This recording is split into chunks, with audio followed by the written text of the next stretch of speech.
you're here! I was just starting to wonder if I should send you clearer instructions. But then I thought, if I make my hints too obvious, it might get in the way of your travel plans. And then, just as I was pacing back and forth, agonizing over what I was going to do, you turned up here anyway. So, it looks like everything worked out fine. Hey, Nicole! You're so full of energy today! And words! You're so full of words! I'll take that as a compliment. All right then, are you ready to check out my next room? Is this Nicole's studio? Why is it just a bunch of empty frames on white walls? Let's take a closer look.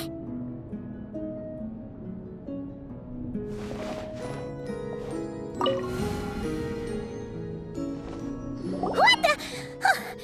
Paimon almost had a heart attack being sucked in by a painting like that. Wait a sec. This place looks familiar. Oh, it's the table where the mages hold their tea parties. It all started the first time Alice invited me for tea.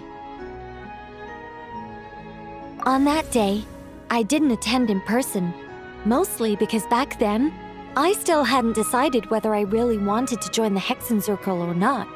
Alice was the only one there who knew my true identity. She warned me not to say a word or let anyone else discover who I was. I was only supposed to observe. And then what happened?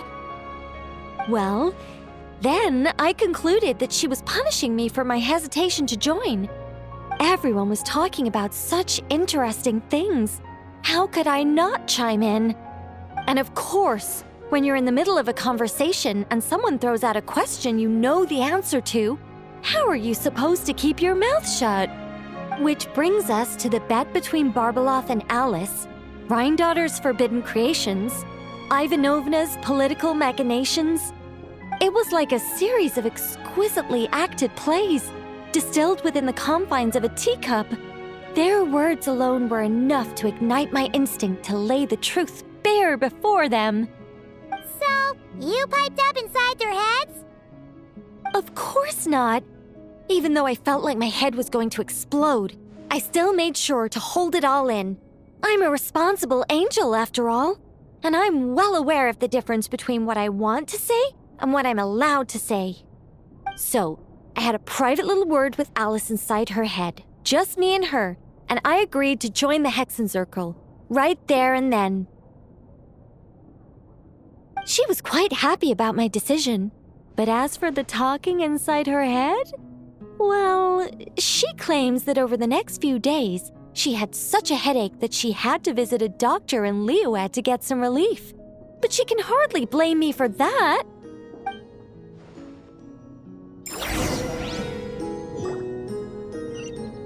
How about we go look at the other frames? Paimon's starting to feel like she needs some relief, too.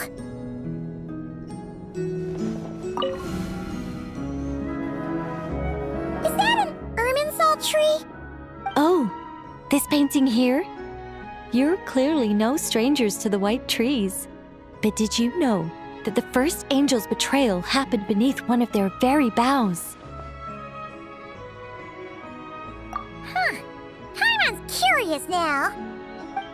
Well then, I guess it's finally time for me to tell you a tale of romance and horror.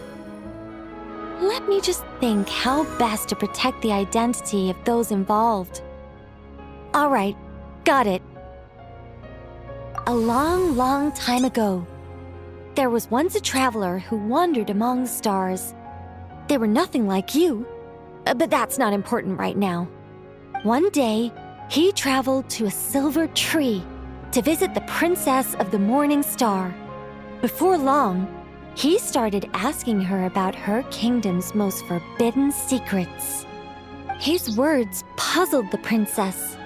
How could he possibly know of all these things forbidden by the gods?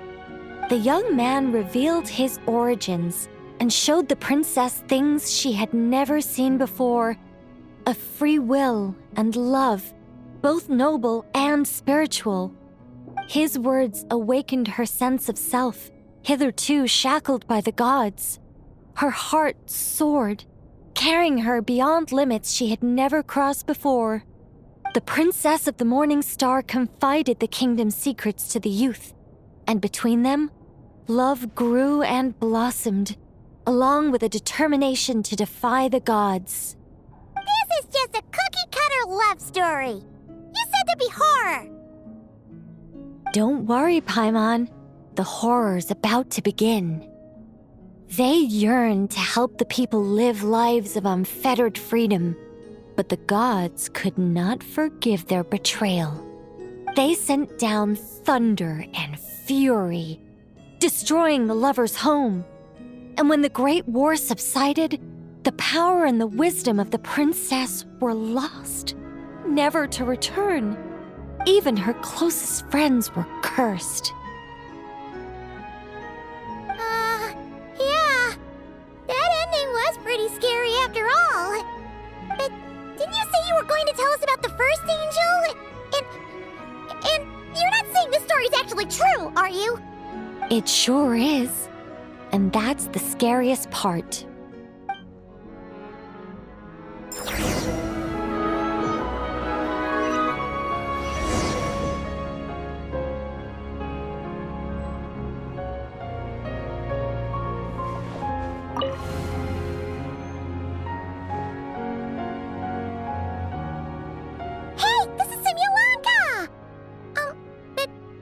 Why are there light novels from Yai Publishing House all over the floor?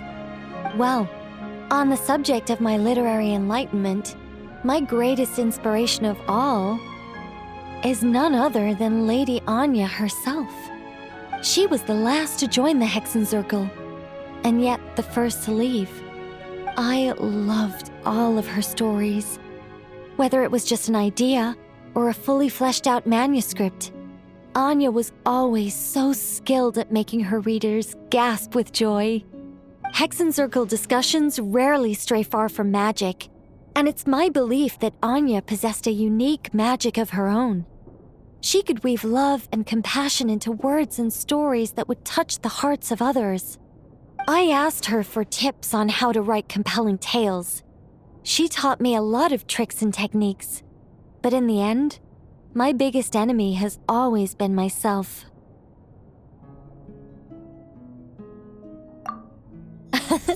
That's one way of putting it.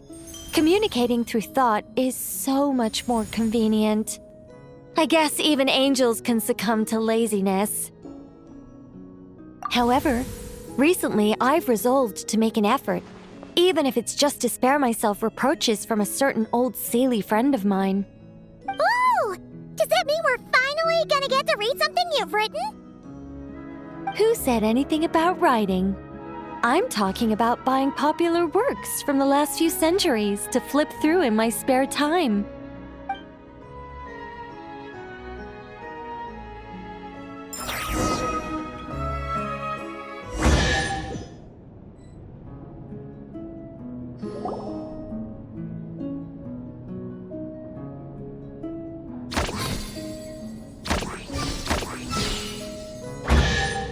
These paintings all remind me of places that hold great significance in my heart.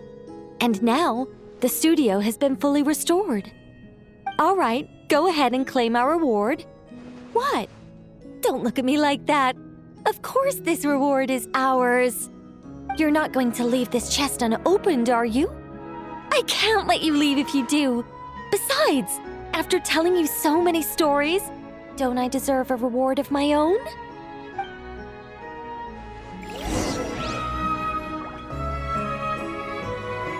Happy story all wrapped up. See you next time.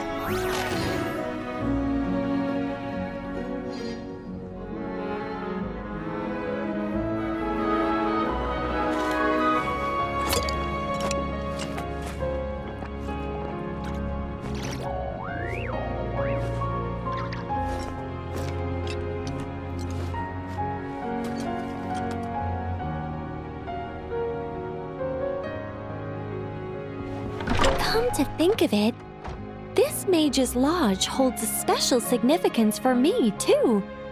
A painting within a house within a painting, worlds within worlds. Fascinating, isn't it?